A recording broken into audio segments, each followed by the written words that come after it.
കഴിഞ്ഞ 30 കൊല്ലങ്ങളായി തലയ്ക്ക് പരിക്കേറ്റ് ആശുപത്രിയിലെത്തിക്കുന്ന രോഗികൾക്ക് മീഥൈൽ പ്രെഡ്നിസോലോൺ എന്ന് പറഞ്ഞ ഒരു മരുന്നാണ് ആശുപത്രിക്കാർ ആദ്യം തന്നെ കുത്തിക്കയറ്റുന്നത്.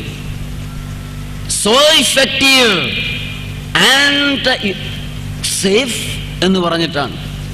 Very safe and very effective, വളരെ ഫലപ്രദവും സുരക്ഷിതവുമായ മരുന്നാണ് മീഥൈൽ പ്രെഡ്നിസോലോൺ എന്ന് പറഞ്ഞാണ് കഴിഞ്ഞ 30 കൊല്ലങ്ങളായി ലോകമെമ്പാടുമുള്ള ഡോക്ടർമാർ തലയ്ക്ക് പരിക്കേറ്റ് ആശുപത്രി ചെല്ലുന്ന രോഗികൾക്ക് മീഥൈൽ പ്രെഡ്നിസോലോൺ കുത്തിക്കൊണ്ടിരുന്നത്. കഴിഞ്ഞ വർഷത്തിൽ പൂർത്തിയായ ഒരു പഠനം നടത്തിയത് British council four medical research. British council four medical research ഈ മരുന്നിനെ കുറിച്ചൊന്ന് വിശദമായി പഠിക്കാൻ തീരുമാനിച്ചു. ലോകത്ത് ആദ്യമായിട്ടാണ് ഒരു മരുന്നിനെ കുറിച്ച് ഇത്രയേറെ വിശദമായ ഒരു പഠനം നടന്നിട്ടുള്ളത് എന്നുകൂടെ നിങ്ങൾ തിരിച്ചറിയണം.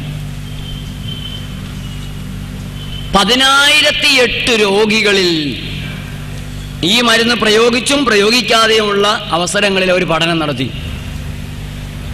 400 ആശുപത്രികളെയാണ് ഈ പഠനത്തിന് വേണ്ടി തെരഞ്ഞെടുത്തത്. അതിലൊന്ന് മണിപ്പാൽ ഹോസ്പിറ്റലായിരുന്നു.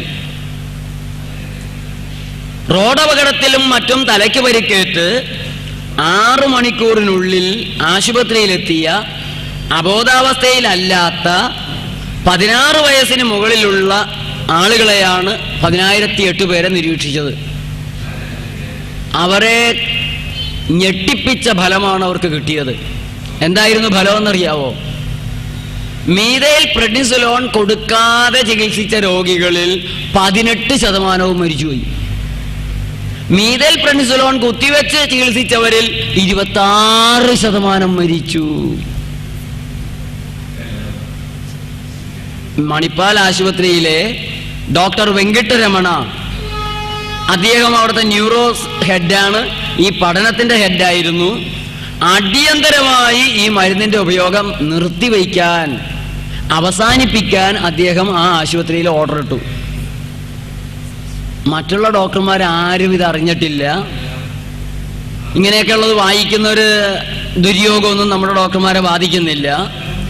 അവരിപ്പോഴും തലയ്ക്ക് പരിക്കേറ്റ ആശുപത്രിയിൽ എത്തുന്നവർക്ക് വളരെ സേഫാണ്, സുരക്ഷിതമാണ്, ഫലപ്രദമാണ് എന്ന് പറഞ്ഞ് ഇത് കുത്തിക്കൊണ്ടിരിക്കുകയാണ്.